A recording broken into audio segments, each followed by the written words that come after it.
Welcome back to CEO Money. Michael Yorba. Mervyn Price. All right, our next guest, Steve Kanaval, Portfolio Manager, CIO, Meehan Investments. Steve, welcome back to the show. How are you? Good, Mike. Happy Friday. Happy Friday, and I'm glad to say you are a new columnist for WFN News, or WF News 1. Yeah, thanks, Steve. I really appreciate you taking that job. Lots of exciting stuff going on, and looking forward to contributing some content. All right. We're going to be talking with you today about ICO, think IPO. Michael just learned what ICO meant, by the way. Yeah, right. That just fell out of the sky. I mean, we just got schooled by our lawyer. Go ahead. Talk to us about that. Well, the public really doesn't understand. I think everybody knows what IPOs are, but not ICOs. ICOs are initial coin offerings, and it's a new, interesting way to make money and to raise capital, really. And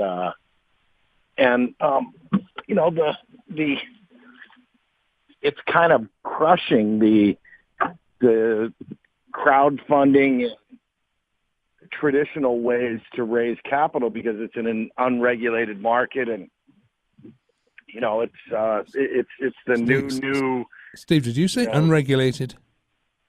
So it's unregulated. So, what are the Securities and Exchange Commission directives on that? Because they surely can't like it.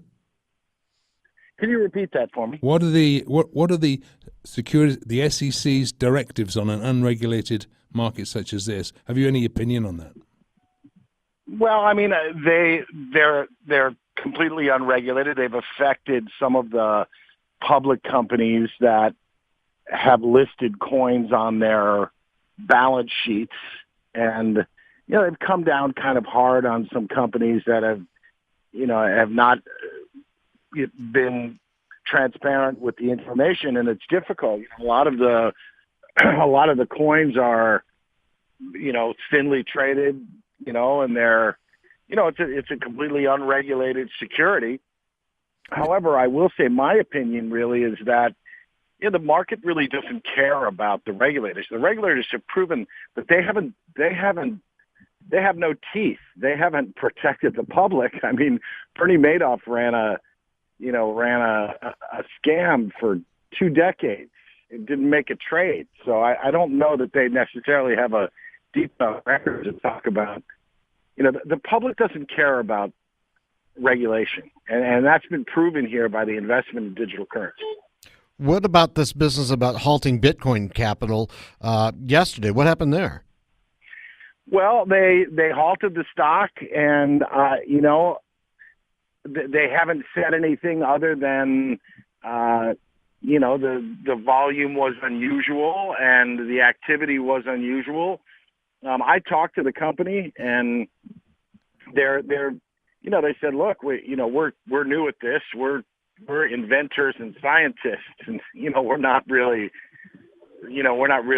public company leaders, and you know, but you know, the investors got the short end of the stick there, really.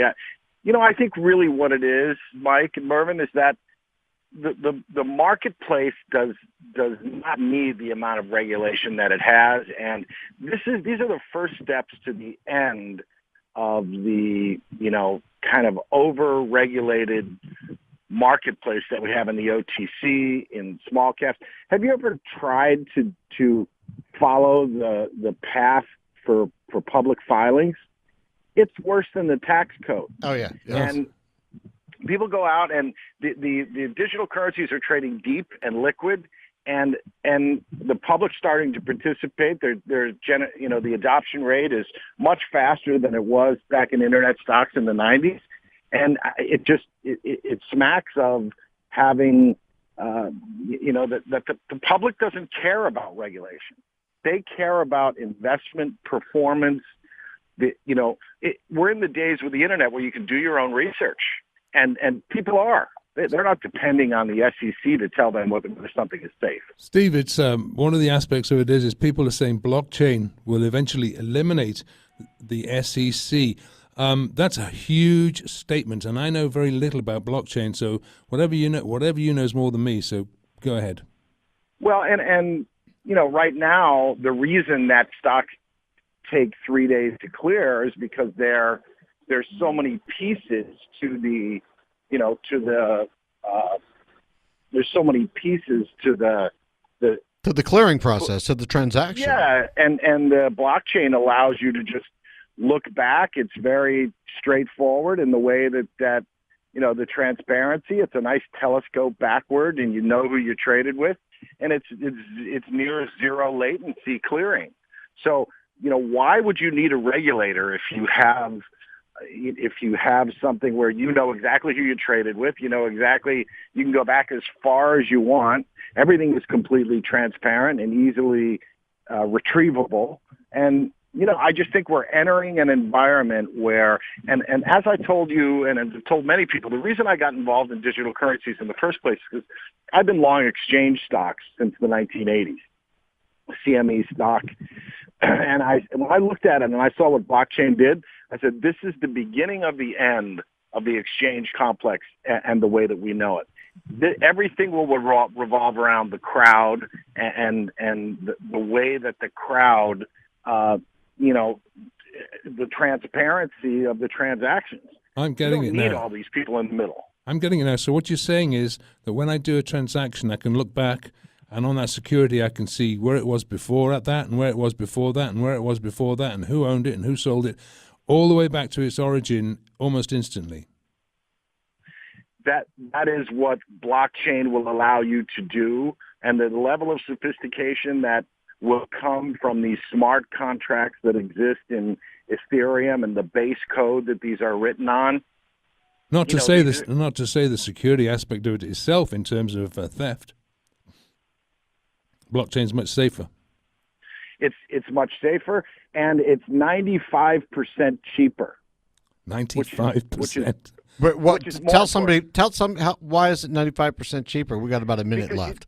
You don't have to have all of the people chasing it around. It's an instantaneous series of data points that you can pull up in any transaction relative to digital currency. And it will be involved in every part of your life. And it's really nothing more, Mervyn, than a ledger system. I see that. Yeah. And so does it eliminate the transfer agent and the clearinghouse? You don't need all of those. Oh, all of those are music to my ears. Yeah, go. Michael. Sorry. Keep your head down, buddy. You just made some. Well, I mean, listen. It's not just me that thinks this. And it's reflected in a number of people, of investors who are cross-participating in digital currencies that own stock previously. We see it. We see the target market for people who trade digital currencies are the exact people that traded microcap stocks. They're doctors and dentists and professionals who don't depend on somebody else to give them investment advice. They do the research on their own. Wow. And, Steve, yes, I got to cut you off, buddy. But you're regular on the show. You'll be back. We'll be talking about all kinds of other things, right? And your column in our website. Thank you. Follow up with a great article. I love talking to you guys. Thank you. We like talking to you as well, Steve. Thanks for listening to CEO Money. Thank you. Thank you for listening to CEO Money. If you would like to be a guest on our show or know someone who should be on our show, please contact us at info@wfn1.com or our website, wfn1.com. If you would like to reach any of our guests, please visit us at wfn1.com. Join us on Twitter at WFN Live or our Facebook page at WFN Live. We'll be back Monday with more great interviews and ahead of the curve information you just can't get anywhere else.